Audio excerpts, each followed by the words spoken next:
편이든가 혹은 중국 편이라면은 그것은 그 중국이 들고 있는 단도와 같다. 그 단도는 일본의 심장을 향하고 있다. 여러분 집에 가서 한번 지도 보십시오. 그 비슷한 모양이 나옵니다. 한국이 통일되는데 중국 편이면은 그는 우리 심장을 찌르는 단도야. 그래서 안 돼. 그래서 그 사람들은 전통적으로 힘이 비슷할 때는 한국에서 싸웁니다. 한 사람이 힘이 아주 셀 때는 한 사람이 다 갖고 있는 거예요. 근데 전통적으로 중국이 힘이 아주 세서 중국이 전체를 다 가지고 있었습니다.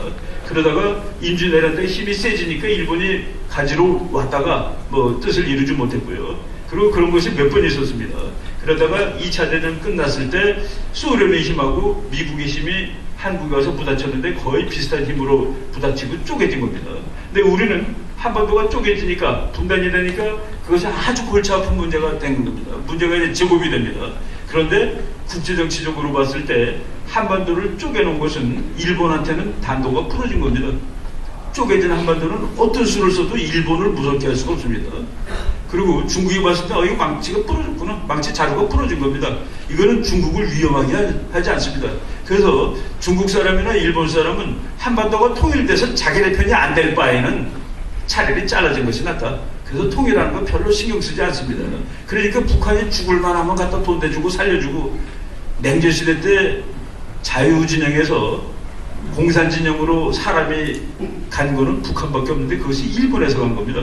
일본 사람들이 제일교포 고향으로 보낸다고 그래가지고 북한으로 보냈죠. 돈 보내고. 참 그런 거 보면 우리한테 그 마음 아픈 일입니다. 짜증나는 일이고. 그리고 중국은 우리가 통일할 뻔했을 때가 한국전쟁 때 그때 중공군이 들어와가지고 그놈을 막아놨고 북한이 무너질 것 같을 때마다 중국이 이것을 막아주고 있는 겁니다. 그래가지고 이제 한반도가 통일이 안 되고 지금 한 세대 두 세대가 지나가지고 요새 애들한테 통일해야 된다는 얘기하면은 그거 뭐 통일해야 되느냐 뭐 이런 얘기하는 사람도 있습니다. 애틋한 마음이 사실 없는 것이죠. 그런데 지금 한반도를 통일시켜도 괜찮다라고 생각하는 나라가 하나 생겼는데 그게 바로 미국입니다.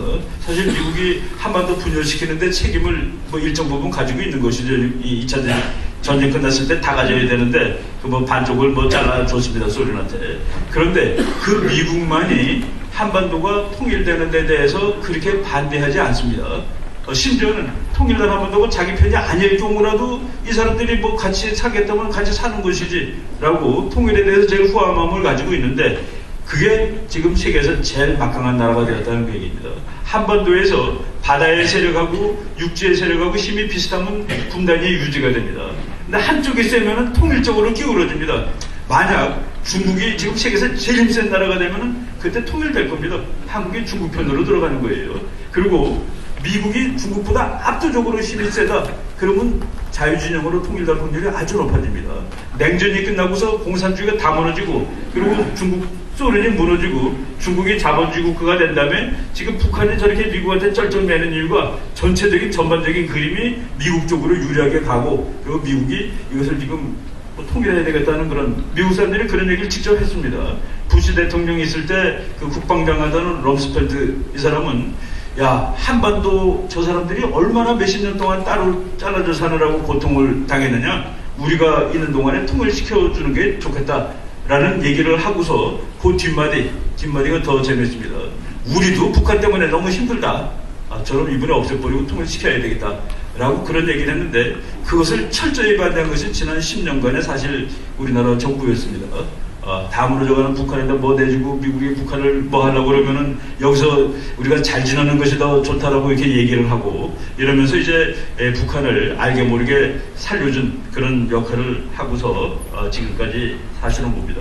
하나의 예를 들어서 우리가 보통 사람들이 이제 모르는 말, 이게 이 사람들이 그걸 이렇게 아주 이 테크니컬하게 기술적으로 말을 해가지고 국민들이 오도동하게 만듭니다. 예를 들어서 노무현 대통령이 뭐라고 얘기를 했었냐면 어느 날 이 세상에 아무리 나쁜 평화라도 전쟁보다는 좋습니다라고 얘기를 했어요. 아무리 나쁜 평화라도 전쟁보다는 좋습니다. 그럼 그 얘기 들으면 보통 사람들이 그거 맞아라고 생각합니다. 그죠? 전쟁보다는 평화가 그래도 낫지 않냐. 근데 그 말은 상당히 무서운 말입니다. 아무리 나쁜 평화라도 전쟁보다는 낫다. 그럼 뭡니까? 북한이 와서 점령하려고 오면은 그렇게 항복하는 게 낫다라는 그런 소리입니까? 우리가 그거 너네 북한 밑에서는 못 살아 그러면 전쟁을 해야 되는 것이죠. 예를 들어서 일제가 한국을 점령할 때 그때 우리가 이완용을 지금 매국노라고 그러고 지금 뭐 화가 나 있는 거는 그 사람이 쌍도 못하고 나라를 넘겼기 때문에 싸워보지도 못하고 그게 너무나 화가 나고 한스러워가지고 얘기하는 겁니다. 국가는 싸울 때 싸워야 되는 겁니다. 노예들도 평화스럽게 살 수 있어요. 노예, 주인한테 덤비지 않으면 평화입니다. 그런데 노예로 살 것이냐? 아니죠. 레이건 대통령이 그렇게 얘기를 했습니다. 우리가 지금 싸우는 것보다 평화를 중요하다고 생각하고 자꾸 양보를 하다 보면은 나중에는 딱 두 가지가 남는다는 거예요. 싸우다 죽을 거냐, 항복할 거냐, 그래서 노예가 될 거냐. 그래서 미리미리 힘 있을 때 싸워서 이길 수 있을 때 싸워서 이기자라는 그런 전략을 세워가지고 결국은 소련을 무너뜨리는 데 성공한 사람이 이제 레이건 대통령이라고 얘기할 수가 있습니다. 그런데 지금 이제 우리가 중국이 무지하게 힘이 세졌다라고 얘기를 하고 있습니다. 그래서 많은 사람들이 패배주의적으로 한국 사람들이 뭐라고 생각을 하냐면은 야, 저 북한 저거 무너지면은 중국이 들어올 텐데 그 중국이 가만히 있겠나? 중국이 들어와서 장악을 하게 되면은 그러면은 저쪽은 중국이 되고 그러니까 차라리 북한이 그냥 사는 거가 더 좋은 거 아니야? 이런 식으로 얘기를 합니다. 그거는 패배주의적인 발상인데 우리가 그렇게 생각할 필요가 없고 그리고 국제정치에 정확한 분석을 하게 되면은 미국을 사자라고 했을 때 중국은 호랑이 근처에 아직 못 가고 있습니다. 아직 훨씬 못 가고 있습니다. 근데 많은 사람들이 중국하고 미국하고 싸우고 뭐 마치 호랑이 사자인 줄 착각하고 있습니다. 착각하고 있는데 미국은 중국보다 엄청나게 힘이 더 강한 나라입니다. 돈 하나 얘기 드리겠습니다. 돈. 미국이 부시 대통령이 2008년까지 대통령을 했는데 2008년도 미국의 그 GDP가 14조 달러 정도 됐습니다. 14조. 그러니까 미국 사람들이 1년 동안에 14조 달러를 생산을 했다는 그 얘기죠. 그런데 부시가 대통령 됐을 때 처음에 그 8년 전에 대통령 됐을 때 미국은 11조 달러였습니다. 그러니까 부시 대통령이 경제를 잘 못했다라고 이렇게 비난을 받는 대통령인데 그럼에도 불구하고 3년 동안에 3조 달러를 증액을 시킨 겁니다. 미국 돈이 3조가 더 많이 번 나라가 되는 것이죠, 미국이. 그런데 2008년도 중국의 GDP가 바로 부시 대통령이 8년 동안 늘려놓은 그 3조였습니다. 중국은 3조, 미국은 14조입니다. 근데 그걸 어떻게 같다고 얘기를 합니까? 그 같다고 얘기하는 거는 그런 신화입니다. 잘못된 신화고. 그리고 중국 국방비는 중국이 발표하기로 우리 1년에 국방비 500억 달러야. 대충 한 500억 달러 정도라고 발표합니다. 미국은 작년도 국방비가 6천억 달러입니다. 근데 중국은 500억 달러가 사실은 막 너무 줄인 거기 때문에 그것을 뭐 불려서 제대로 계산하면 한 1000억 불이 넘는다라고 얘기를 하죠. 그래도 미국의 5분의 1밖에 안 됩니다. 그러니까 군사력이 5분의 1밖에 안 되고 그리고 GDP가 4분의 1 정도밖에 안 되는 나라인데 그 두 나라가 어떻게 같다라고 생각을 하겠습니까? 그리고 그 중국이 들어오면 미국도 어쩔 수 없을 거다라고 얘기하는데 그렇지 않다라는 말씀을 일단 드리겠습니다. 어제 그렇지 않아도 제가 제 친구인 그 중국에서 오랫동안 외교관 한 사람을 만났습니다. 그래서 지금 북한이 김정일이가 죽어간다는데 죽어가면 중국이 어떻게 할 거 아니야? 구세력으로 밀고 들어올 거 아니야? 절대로 안 옵니다. 절대로 안 오고 그리고 절대로 안 오는 가장 중요한 이유는 미국의 비율을 건드릴 수 없다라는 얘기입니다. 미국의 비율을 건드릴 수 없다는 것은 중국이라는 나라가 우리가 지금 좀 신화를 가지고 있는데 어느 나라마다 자기 나라 상표가 있습니다. 일본 토요타, 니콘, 소니 이런 상표가 있죠. 대한민국 삼성 이거 지구 어디 가도 있는 상표입니다. 미국이 지금 흔들거린다 하더라도 IBM, GM 미국 상표도 지구 끝까지 가면 코카콜라, 코카콜라가 대표적인 거죠. 중국 그런 상표 혹시 여러분 기억나시는 거 있습니까? 이건 중국 상표다.